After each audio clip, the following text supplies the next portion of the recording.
आप मेरा मजाक उड़ा रहे हैं कामरान साहब, शाजिया तनक कर बोली। ये मुझ पर तंज कर रहे हैं। मेरा और ग्लोरिया का क्या मुकाबला। ना मैं तुम्हारा मजाक उड़ा रहा हूँ ना तंज कर रहा हूँ। मैंने कहा मैं तो ये बात संजीदगी से कही थी। तुम वाकई मेरे बहुत काम आ सकती हो, मगर तुम इन चक्रों में न पड़ो तो बेहतर है। मेरा तो हर लम्हा मौत से नफरत आजमा है। माशरे में भी मुझे अच्छी नज़रों से नहीं देखा जाता। मैं तो चाहता हूँ कि तुम्हारा भाई भी ज़िंदगी से तायब हो जाए और शरीफाना ज़िंदगी गुजारे। मेरा भाई अब तक जो कुछ करता रहा वो वाकई काबिल नफरत था, मगर मैं जानती हूँ कि आप जो कुछ कर रहे हैं वो अपनी ज़ात के लिए नहीं बल्कि मुल्क और कौम के लिए कर रहे हैं। मेरा भाई अगर आपका साथ देगा तो शायद इसके पिछले गुनाहों का कफ़ारा अदा हो जाए। फिर मुझे भी इस मुल्क से इतनी मोहब्बत है, आप मुझे इस काम से क्यों रोकते हैं। मैं तुम्हें रोक नहीं रहा हूँ बल्कि समझा रहा हूँ कि ये राह कितनी कठिन है। तकरीरी मुकाबलों में ट्रॉफी हासिल करना, किसी क्लब से ब्लैक बेल्ट लेना और बात है, और मौत की आंखों में आंखें डालना बिल्कुल मुख्तलिफ है। तुम ना तजुर्बाकार भी हो, तुमने अमली ज़िंदगी में अभी कदम नहीं रखा है। तुम जैसी नर्म नाजुक लड़कियाँ ये सख्तियाँ नहीं झेल सकती। यह आतिशवाहन का खेल है और हम बारूद के ढेर पर बैठे हैं। कौन जाने किस वक्त धमाके से हमारे चीथड़े उड़ जाएं। मैंने लम्हाना अंदाज में कहा, क्या ग्लोरिया बहुत ज़्यादा सख्त जान है। इसने मुहज्जब से लहजे में कहा, ग्लोरिया भी तुम्हारी तरह नाजुक सी एक लड़की है। तजुर्बात की भट्टी में तप कर किसी पत्थर की तरह सख्त जान हो गई है। बहरहाल तुम दिल छोटा मत करो, मैं तुमसे काम ज़रूर लूँगा। मैं बच्ची नहीं हूँ कामरान साहब जो आप मुझे बहला रहे हैं। आप क्या समझते हैं कि मैं सिर्फ मार्शल आर्ट जानती हूँ। मैं रिवॉल्वर भी चला सकती हूँ और राइफल भी। मेरा निशाना भी इतना बुरा नहीं है। वो लड़की हर बात पर मुझे हैरान कर रही थी। मैंने घूम कर हैरत से इसकी तरफ देखा तो इसने अफसरदा लहजे में कहा, हैरान ना हो कामरान साहब, शाजिया सच कह रही है। मैं जब ये बताऊंगा कि मेरे वालिद पुलिस अफसर थे तो आपको मजीद हैरत होगी। मैं शिकार का भी शौक रखता था, वो भी रखते थे। मैं तो खैर इनके साथ जाया ही करता था, मगर जिद करके शाजिया भी हमारे साथ हो लेती थी। यह लड़की शुरू ही से मुहिम जो है, इसने बहुत छोटी उम्र में निशानेबाजी में महारत हासिल कर ली थी। मेरे मरहूम वालिद को ईमानदारी का जुनून था, इसी जुनून ने इनकी जान ले ली।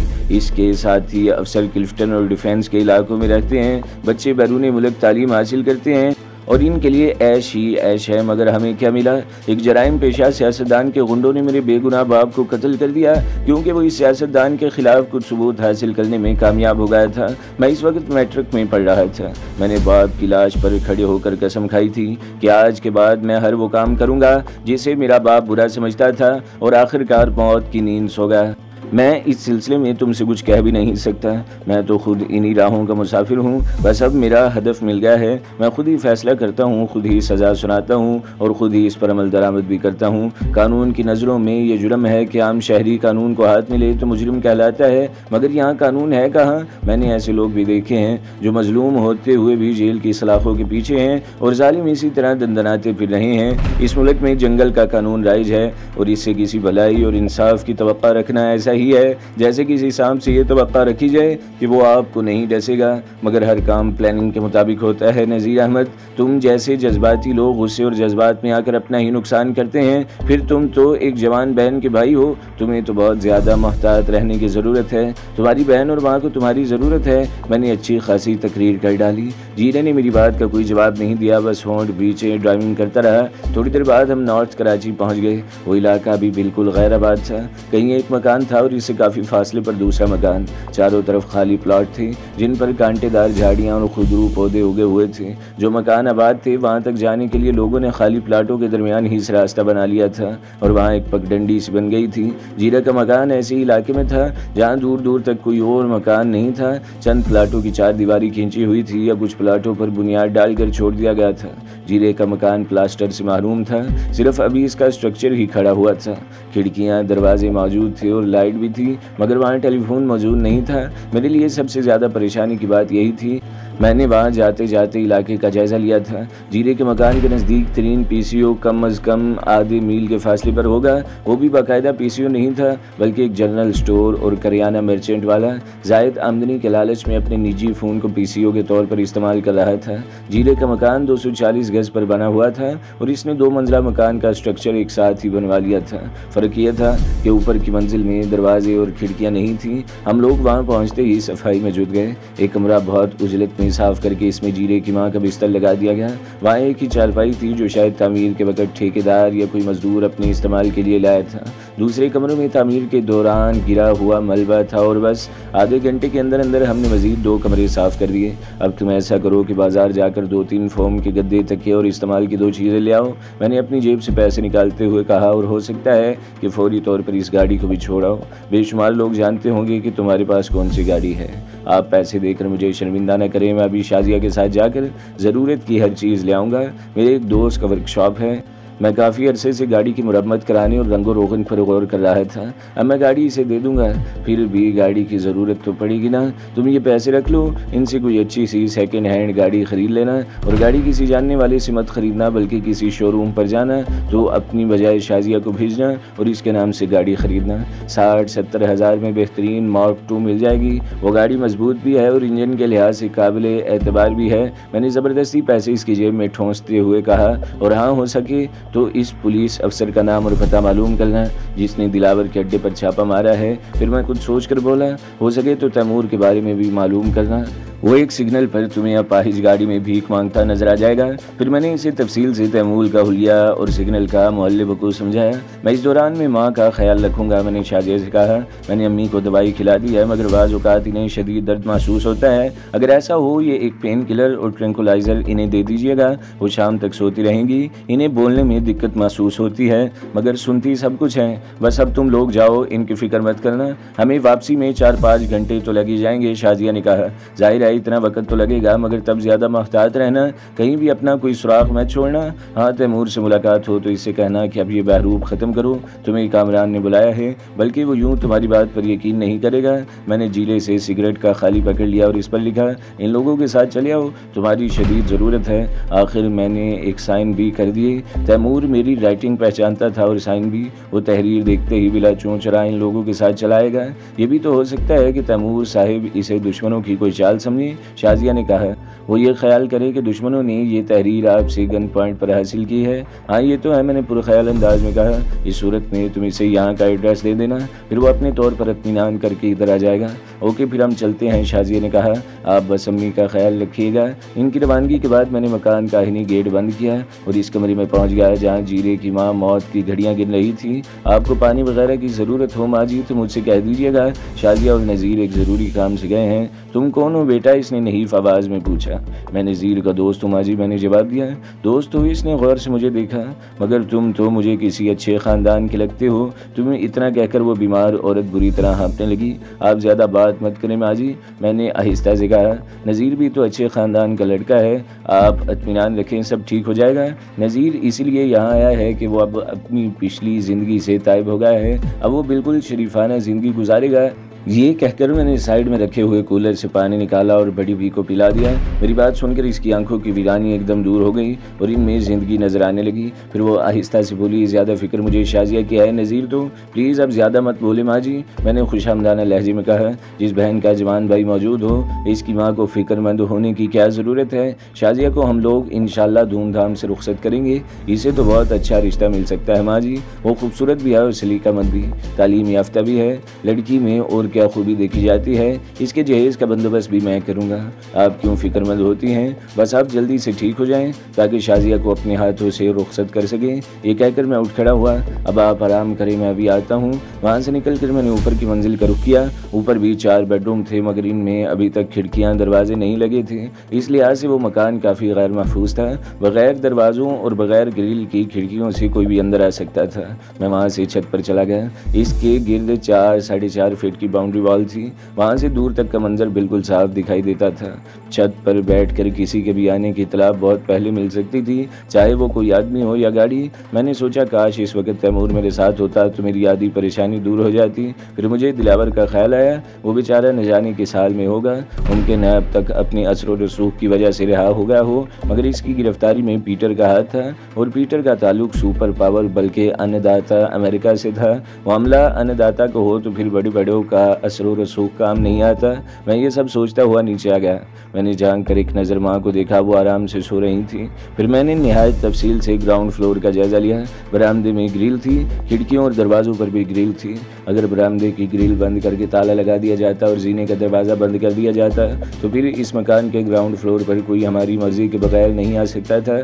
मैं रात भर का जागा हुआ था, शदीद थकन से नींद का एहसास हो रहा था, मगर वहाँ बैठने के लिए भी सिवाय फर्श की और कुछ नहीं था। मैंने ग्रिल और जीने का दरवाज़ा बंद किया और अपना ब्रीफकेस सर के नीचे रखकर फर्श पर ही लेट गया। फिर न जाने कि इस वक्त मेरी आंख लग गई। कांता और विजय मेरे सामने खड़े थे। एक तरफ ग्लोरिया भी मौजूद थी, मगर वो कुछ बोल नहीं रही थी। कांता ही मुसलसल शिकायत कर रही थी कि तुमने रोज़ाना फ़ोन करने का वादा किया था, मगर फ़ोन तो रहा, एक तरफ तुमने मुझे ख़त भी नहीं लिखा। मैं जानती थी कि ऐसा ही होगा, ये सफ़ेद कुतिया तुम्हें हर चीज़ भुला देगी। वो तो शुक्र हुआ कि कांता ने ये बात उर्दू में कही थी, इसलिए ग्लोरिया समझ नहीं सकी। तुम पागल तो नहीं हो गई, मैंने बुन्ना कर कहा। तुम इसके लिए यहाँ आई थी। फिर मैं विजय से मुखातिब हुआ, अपनी शागिर्द को समझाओ विजय, ये पागल हो रही है, ये तो ग्लोरिया से वाकिफ़ नहीं है, मगर तुम अच्छी तरह जानते हो कि वो क्या है। वो ज़रा सी देर में इसकी हड्डी पसली तोड़ कर रख देगी। कामरान साहब ठीक कह रहे हैं कांता, तुम अभी इतनी परफेक्ट नहीं हो कि तुम भी इसकी तरफदारी कर रहे हो। कांता चीख कर बोली और अपना परस गुस्से में दरवाजे पर दे मारा। फिर इसने कराटे के अंदाज में लकड़ी के दरवाजे पर खड़ी हथेली का वार किया, मगर दरवाज़ा तोड़ने में नाकाम रही। झिंझिलाकर इसने पे दरवाजे पर कई हाथ मारे। इस शोर शराबे से मेरी आँख खुल गई। मैं ख्वाब में ये सब कुछ देख रहा था, मगर धमाकों की आवाज़ अब भी आ रही थी।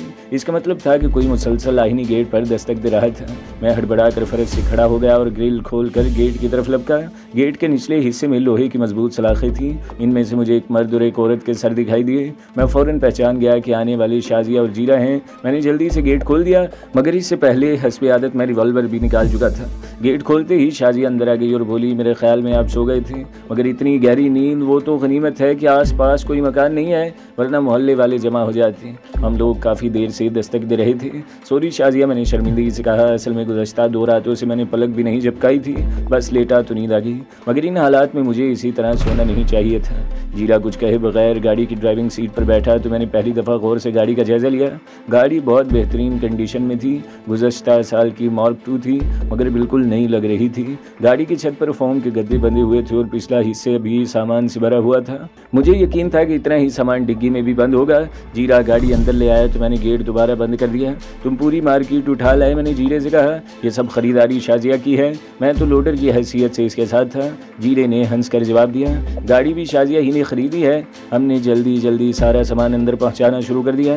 शाजिया इस दौरान में अपनी माँ के कमरे में चली गई। वो न सिर्फ फोम के गद्दे लाई थी, बल्कि 2 कारपेट भी ले आई थी।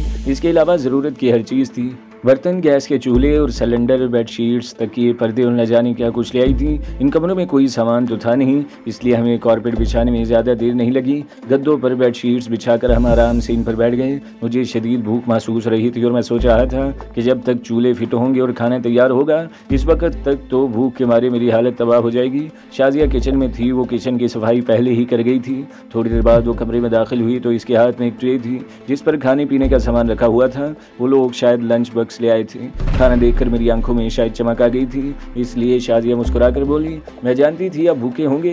खाना देखकर आपके चेहरे पर जो रौनक आई है, इससे मेरा अंदाज़ा बिल्कुल दुरुस्त साबित हो रहा है। हम तीनों ने खूब सेर होकर खाना खाया। फिर शाजिया किचन से एक फ्लास्क और 3 मग ले आई। अब आप गर्मा गर्म कॉफ़ी पिए और मुझे दुआएं दें जब तक मैं अम्मी को कुछ खिला पिलाऊं।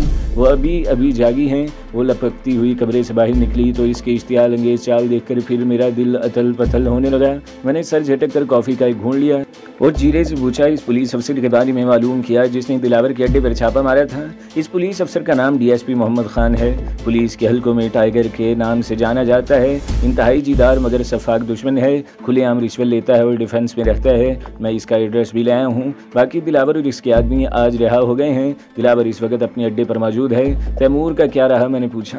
तैमूर के बारे में कुछ मालूम नहीं हो सका। मैं गाड़ी एक जगह पार्क करके कम से कम आधे घंटे तक इस सिग्नल के नज़दीक खड़ा रहा। वहाँ अपाहिज गाड़ियों में 2 फकीर तो थे, मगर इन दोनों में कोई तैमूर नहीं था। तैमूर के न मिलने से मुझे बहुत मायूसी हुई। वो अगर वहाँ नहीं था तो फिर कहाँ था? कहीं वो भी तो दुश्मनों के हत्थे नहीं चढ़ गया। ये फैसला तो मैं कर चुका था कि आज हर सूरत में इस DSP को उठाकर यहाँ ले आऊँगा।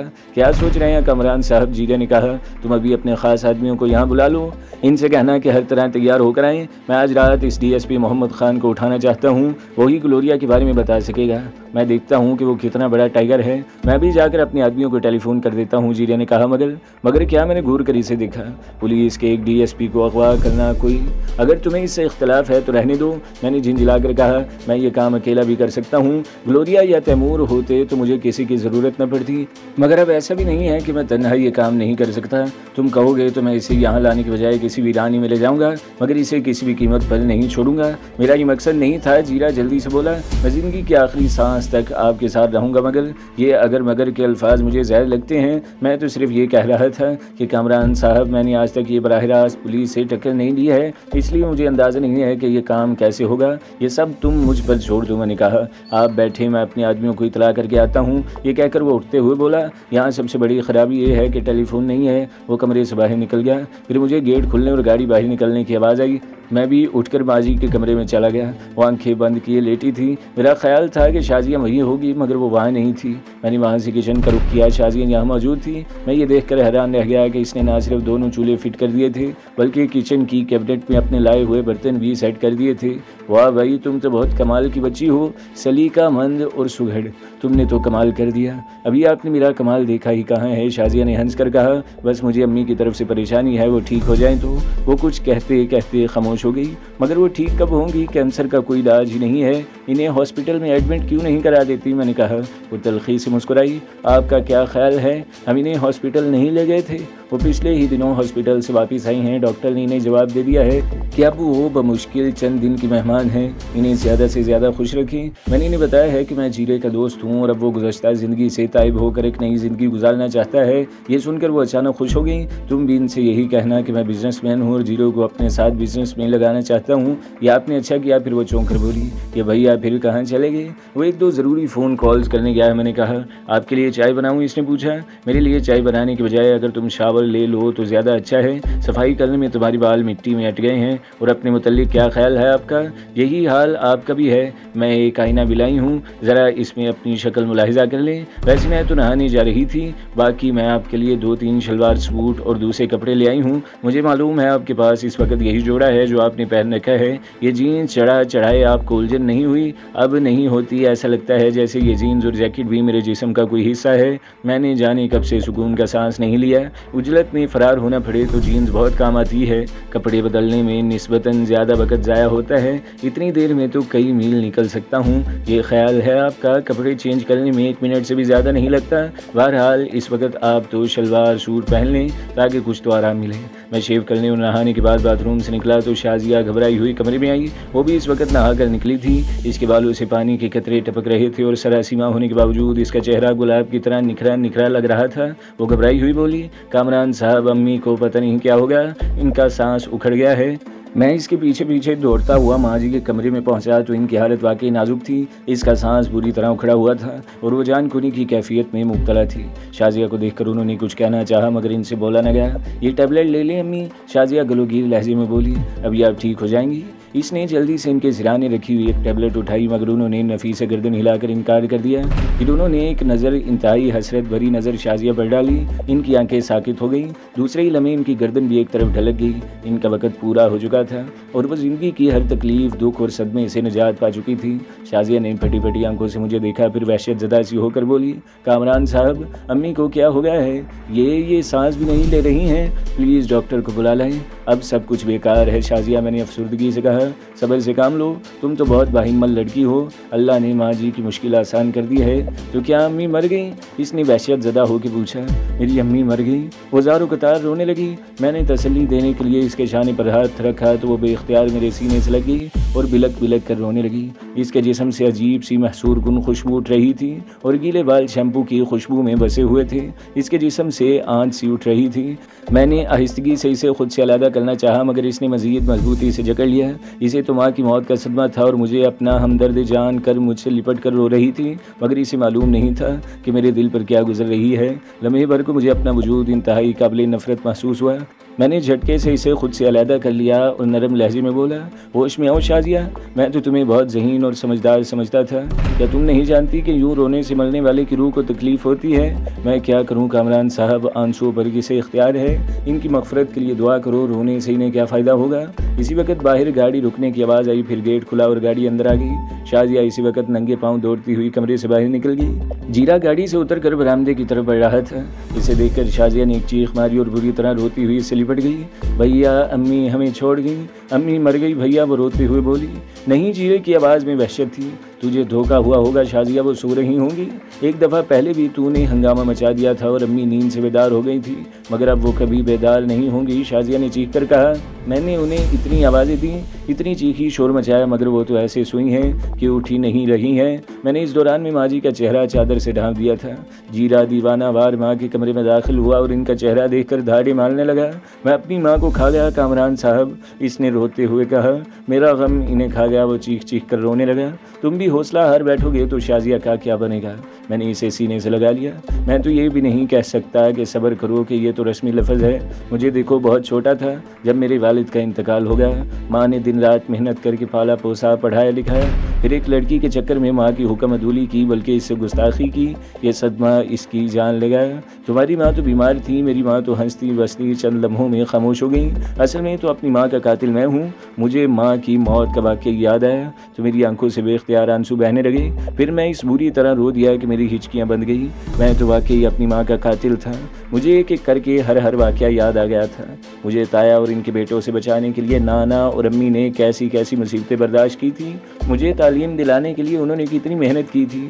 जवानी बर्बाद करके अम्मी ने मुझे महंगे तरीन स्कूल में पढ़ाया था ताकि मैं किसी तौर पर अपने ताया के बेटों से कमतर न रहूं, दौलत में ना सही तालीम में इनसे आगे बढ़ सकूं। और मैंने इसका सिला क्या दिया था कि एक आवारा लड़की की खातिर माँ से बदकलामी की थी। शायद ये इसी की सज़ा थी कि इसके बाद मैं मुसलसल मुसीबतों में गिरफ्तार था।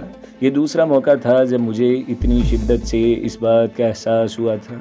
तो दोस्तों, अगली किस्त सुनने के लिए हमारे चैनल को ज़रूर सब्सक्राइब करें, वीडियो को लाइक करें और बेल के आइकन पर भी क्लिक कर दें ताकि हर जो आने वाली वीडियोज़ हैं वो आपको सबसे पहले मिलती रहें।